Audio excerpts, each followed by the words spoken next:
इन्होंने कॉरिडोर बनाया नहीं, इसीलिए QR कोड, ऐप, ये नाटक कर रहे हैं। कांवड़ यात्रा के मार्ग पर होटल, ढाबे और दुकानों की पहचान पर मचे घमासान के बीच सरकार और पुलिस प्रशासन की एक पहल ने नई हलचल मचा दी है। दुकानों पर बैनर पोस्टर के विवाद के बीच अब QR कोड ने एंट्री ली है, यानी अब तमाम दुकानों के बाहर QR कोड लगेगा, जिस पर क्लिक करते ही उसकी सारी कुंडली सामने आ जाएगी। सरकार ने कांवड़ यात्रा मार्ग पर दुकानों और भोजनालयों के लिए इस QR कोड को अनिवार्य कर दिया है, जिसका कहीं स्वागत तो कहीं विरोध हो रहा है। इधर कांवड़ यात्रा के शुरू होने से पहले ही सियासी संग्राम भी जारी है। यूपी से लेकर उत्तराखंड तक सरकार और विपक्ष में वार पलटवार चल रहा है। सपा मुखिया अखिलेश यादव लगातार सरकार को कांवड़ व्यवस्था पर कटघरे में खड़ा कर रहे हैं। इतने सालों में कांवड़ पथ न बनाने पर भी निशाना साध चुके हैं। वहीं QR कोड और तमाम अधिकारियों को कांवड़ में लगाने पर तंजिया अंदाज में अखिलेश यादव ने कहा कि CMO, कमिश्नर, DM, कप्तान सबको कांवड़ियों की सेवा में लगा दो। जो हमारे वैदिक परंपराओं के तहत होता, खाना पीना उसी हिसाब से मिलता, जो हमारी वैदिक परंपराओं में है।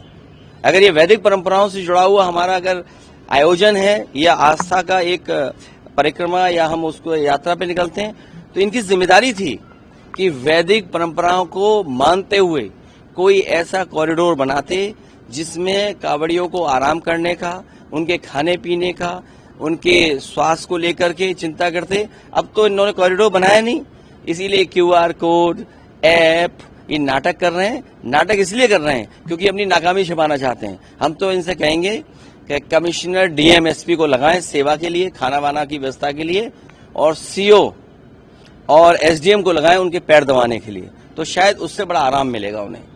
क्योंकि अगर CO, SDM इस स्तर के अधिकारी उनकी सेवा करें, पैर दबाएं, तो उन्हें भी पुण्य मिलेगा और एक सेवा का भाव जो पैदा होता है वो भी पूरा होगा। यही है हमारी वैदिक परंपरा, यही हमारा आस्था है।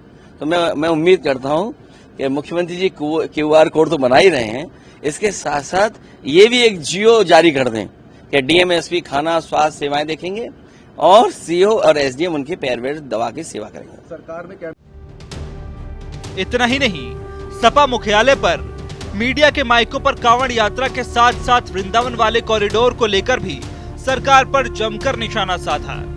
किसी बड़े खेल का आरोप लगाते हुए कहा कि हम लोग डेवलपमेंट के खिलाफ नहीं, लेकिन हेरिटेज और हिस्ट्री से छेड़छाड़ नहीं।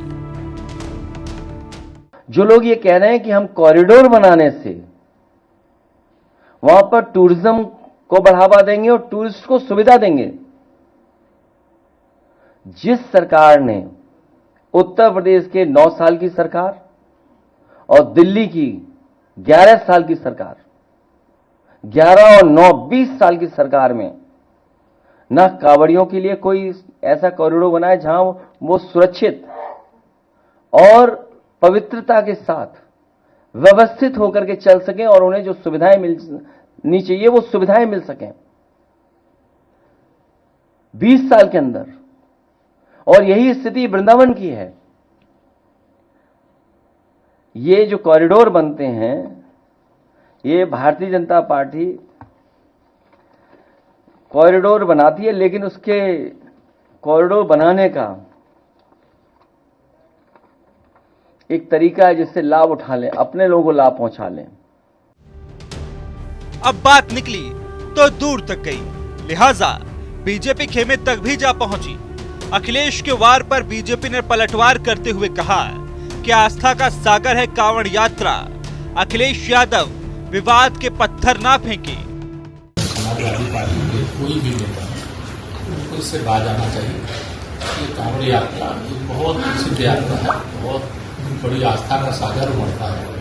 और जब से उत्तर प्रदेश में भारतीय जनता पार्टी की सरकार आई है, चाहे कांवड़ यात्रा हो, चाहे प्रयागराज कुंभ हो, चाहे अयोध्या में रामलला के विराजमान होने के बाद वहाँ दर्शन के लिए लोगों को जाना हो, चाहे बाबा विश्वनाथ जी का धाम काशी का हो, जो भी धार्मिक मेले हुए, धार्मिक जो परंपरागत होते रहे, बहुत मुस्लिम त्यौहार भी बहुत शांतिपूर्ण ढंग से संपन्न हुए।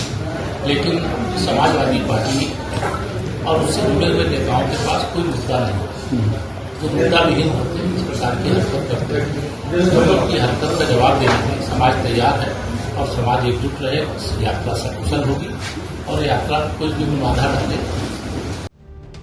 बहरहाल कांवड़ यात्रा पर जारी क्लेश में अखिलेश यादव जहां लगातार सरकार पर वार कर रहे हैं, तो वहीं बीजेपी पलटवार कर रही है। वहीं नाम और पहचान के घमासान में अब क्यूआर वाले प्लान पर भी सियासी शोर मच रहा है। वहीं अखिलेश यादव कांवड़ पथ से लेकर मथुरा वृंदावन वाले कॉरिडोर का मुद्दा उछाल रहे हैं। ऐसे में सवाल यही है कि कांवड़ पर सियासी संग्राम के मायने क्या हैं?